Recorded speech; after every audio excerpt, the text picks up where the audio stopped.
Noticing, remembering, and using the vocabulary is important, but can be difficult. Hopefully, we can help you.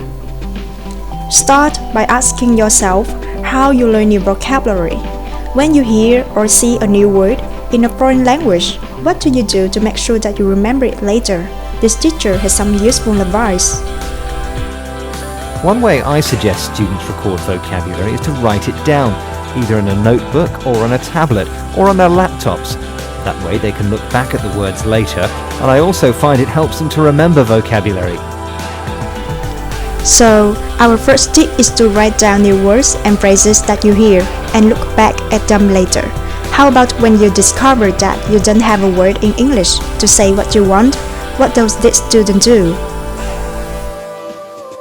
I choose a few useful words or phrases in my own language, the ones I use all the time and would like to say, and find out what the words or expressions are in English. Then I try working them into my conversations, but I have found that literal translations don't always work. So, that's a good tip. Look at the useful words and phrases you use in your language, and then find out the English equivalent. Remember to record it too.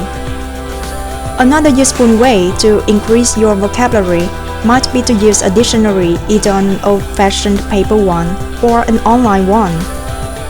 Even though it might feel scary, it is very important that you use the new vocabulary, otherwise you will forget it.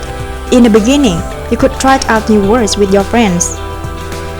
Later, you can take a risk and use your new words in other situations. Don't worry, it's okay to make mistakes. So remember, just notice, remember, and use your vocabulary.